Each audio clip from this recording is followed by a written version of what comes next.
আমরা যারা প্রাক্তন ছাত্রদল কর্মী হোটেল একটা রিসোর্টে আমরা গিয়েছিলাম, প্রায় 400 জন একসাথে হয়েছিলাম। এবং আমি জন্মগতভাবে বগুড়ার মানুষ, গত 16 বছর আমি বগুড়ার মানুষ এটা বলতে পারিনি। এই 5ই আগস্টের পরে আমি বগুড়ার মানুষ এবং বগুড়ার ভিআইপি এলাকা, বগুড়া 6 আসনের জন্ম আমার, এবং মণিপুরি পাড়ায় প্রায় 30 বছর ধরে আছি। এবারে সাইফুল আলম নীরব ভাই ধানের শীষ নিয়ে ইলেকশন করবেন এবং জিতবেন এবং আমাদের যে সমস্যাগুলো সমাধান করবেন এই প্রত্যাশা ব্যক্ত করি। আমরা কিভাবে নীরব ভাই যদি নমিনেশন পেয়ে থাকে কিভাবে ওনাকে ওভারকাম করে নিয়ে যাব সেই পন্থা এখান থেকে অবলম্বন করা উচিত, সেই মনোভাবটা সবার কাছ থেকে জানা উচিত। কারণ আমরা এমন একটা প্রতিদ্বন্দ্বী গোষ্ঠীর সম্মুখীন হচ্ছি যারা ক্ষণে ক্ষণে তাদের রং বদলাচ্ছে এবং ধর্মকে প্রাধান্য দিয়ে ধর্মের আশ্রয় নিয়ে সামনে ইলেকশনটা করতে যাচ্ছে। আমরা এই জটিল পরিস্থিতিতে উত্তরণ চাই এবং এই জন্য আমরা সবার মনোভাবটা জানতে বলে প্রত্যাশা করছি। আমার নাম প্রফেসর মোশাররফ হোসেন, আমি vice principal Dhaka city college. আমার কোনো নীরব ভাইয়ের কিছু কোনো দাবি দেওয়া এই মুহূর্তে নাই, দাবি দেওয়ার সময় অনেক আছে। আমরা চাই উনি বিজয়ী হয়ে বিজয়ের মালা চিনি আনুক, এটাই আমাদের প্রত্যাশা এই মুহূর্তে। অন্য কোনো চ্যালেঞ্জ আমাদের কাছে নাই, এখন একটাই চ্যালেঞ্জ, যেটা হলো ওনাকে বিজয়ী করা।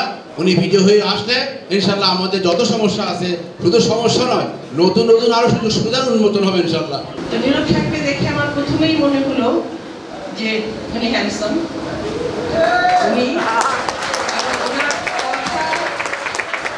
কথা বলার যে স্টাইল সেটা শুনে মনে হলো না যে উনি কেন নীরব নাম রাখলেন ওনার বাবা।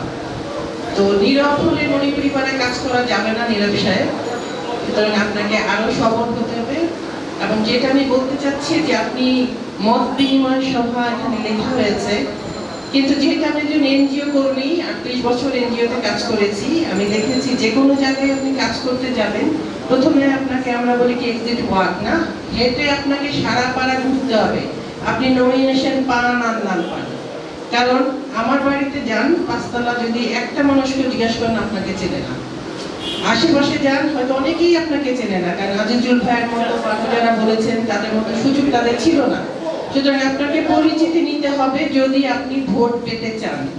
সবচেয়ে প্রথম আপনি নমিনেশন পাবেন, তারপরে আমি অনুরোধ করবো আপনি পাড়ায় ঘুরেন, ছোট ছোট জলে কথা বলেন, হিন্দু মুসলিম খ্রিস্টান বৌদ্ধ সবার সঙ্গে আপনি আলাপ করেন। আপনার জন্য সবচেয়ে শক্তিশালী হাত মণিপুরি পাড়ায় হচ্ছে আমাদের যুবকরা।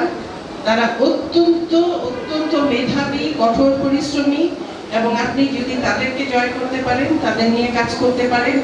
আমাদের ধর্মীয় অনুষ্ঠান আমরা একসাথে করে থাকি। আমাদের বিশ্বাস নীরব ভাই যেভাবে এই দলের জন্য এই ক্লান্তিকালে হাল ধরেছেন, নিপীড়ন নির্যাতন সহ্য করেছেন, আমাদের যারা নীতি নির্ধারক তারা অবশ্যই আমাদের এই নেতাকে মনোনয়ন দেবে প্রত্যাশা করি। আমরা খ্রিস্টান সম্প্রদায় যারা রয়েছি, বিশেষ করে এই ঢাকা শহরে এই আসনে মণিপুরি পাড়াতে সবচেয়ে বেশি বসবাস। আমাদের এখানে খ্রিস্টান সমাজ একটি সংগঠন রয়েছে, এখানে নেতৃবৃন্দ রয়েছে। আমরা ঐক্যবদ্ধভাবে এবার খ্রিস্টান সম্প্রদায়ের যারা রয়েছে কাজ করছে এই বাংলাদেশ জাতীয়তাবাদী দলের জন্য। এই নমিনেশন বলে আমরা একসাথে আরো আপনাদের সাথে হাতে হাত কাঁধে কাঁধ মিলিয়ে কাজ করব। পাশাপাশি আমরা কালীগঞ্জ ফজলুল মিলন ভাইয়ের জন্য কাজ করে যাচ্ছি। আমি আগামী দিনে নীরব ভাইয়ের নমিনেশন প্রত্যাশা করে এবং প্রার্থনা করি উনি যদি নমিনেশন পায় আমরা একসাথে ওনাকে নির্বাচিত করে তারপরে আমরা মণিপুরি পাড়ার উন্নয়নের বিষয়ে ওনার কাছে দাবি করব।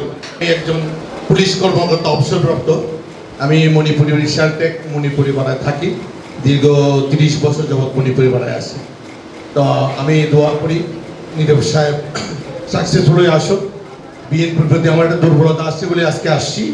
আমি একসময় বেগম খালেদা জিয়ার পার্সোনাল সিকিউরিটি অফিসার ছিলাম। যাই হোক, আমি দোয়া করি আমার নীরব সাহেব যেন সাকসেসফুল হয়ে এসে আমাদের মণিপুরি পাড়ার কল্যাণে উনি নিয়োজিত হন।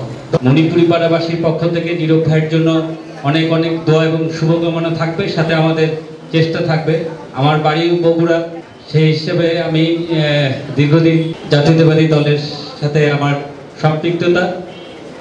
তো আমরা সবাই চাইবো যে নীরব ভাই আমাদের মাঝে জয় হয়ে ফিরে আসুক, এই শুভকামনা। এবং নীরব ভাই বিজয়ী হয়ে আমাদের মণিপুরি পাড়ায় যেন সেই সুস্থ সুন্দরভাবে আমরা কাঁধে কাঁধ মিলিয়ে চলতে পারি সেই ব্যবস্থা করবেন।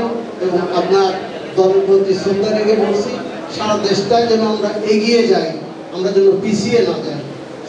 কথা বলছেন ঘরে ঘরে গিয়ে আমরা যদি সরব হই, একজন নীরব নীরবের ভূমিকা পালন করি, তাহলে ঘরে ঘরে সাইক্লোন নীরবকে যেতে হবে না। আর এটা সম্ভব না। আমি নিজেই ইলেকশন করেছি, এটা বলে মুখে করে করে খাবো, কিন্তু আবহাওয়া নির্বাচনে যদি তারা নমিনেশন পান, তাহলে আমরা সবাই এই এলাকার ছেলে হিসাবে তাকে ভোট দিয়ে জয়যুক্ত করবো। এই আশা রাখে আমি আমার বক্তব্য এখানেই শেষ করছি। আচ্ছা, আসলে সংস্কার সারা নির্বাচন হবে, নির্বাচন করতে দেওয়া হবে না মানে তারা নির্বাচন চাচ্ছেন না। আর যদি সংস্কারের প্রশ্ন আসে, তাহলে আমরা পরিষ্কার ভাষায় বলতে চাই, এই বাংলাদেশের মাটিতে সর্বপ্রথম সংস্কার করেছিলেন শহীদ রাষ্ট্রপতি জিয়াউর রহমান। সংবিধানে বিসমিল্লাহির রহমানির রহিম সংযোজন করেছিলেন। একদলীয় বাকশাল বাতিল করে বহুদলীয় গণতন্ত্র প্রতিষ্ঠা করেছিলেন। আর বাংলাদেশের ইতিহাসে সবচেয়ে বড় সংস্কার করেছেন বেগম খালেদা জিয়া। আপনারা জানেন, বিএনপির যে গঠনতন্ত্র, এই গঠনতন্ত্রে ছিল রাষ্ট্রপতি শাসিত সরকার। 91 সনে যখন বেগম জিয়া ক্ষমতা আসলেন, তিনি এদেশের মানুষের কথা চিন্তা করে বিশ্বের সাথে তাল মিলিয়ে চলার জন্য তিনি কিন্তু তার দলের গঠনতন্ত্র পরিবর্তন করে তিনি কিন্তু বাংলাদেশে কিন্তু সংসদীয় পদ্ধতি সরকার প্রতিষ্ঠা করেছিলেন। বাংলাদেশের ইতিহাসে সবচেয়ে বড় সংস্কার। আর এই সংস্কারের কথা চিন্তা করে ফ্যাসিস্টকে মুক্ত হওয়ার 2 বছর পূর্বে তারেক রহমান কিন্তু বাংলাদেশের সংস্কারের জন্য 31 দফা দিয়েছেন। কখন দিয়েছেন? এই ফ্যাসিস্ট থাকা অবস্থায় আরো 2 বছর পূর্বে। আর এখন যারা সংস্কার করে তারা কিন্তু মুখে বন্ধ করে রেখেছিলেন তখন। এই ফ্যাসিস্ট মুক্ত হওয়ার পরে তারা বলছেন সংস্কার ছাড়া নির্বাচন হবে না, অর্থাৎ তারা নির্বাচন চাচ্ছেন না। নির্বাচনকে বানচাল করতে চায়।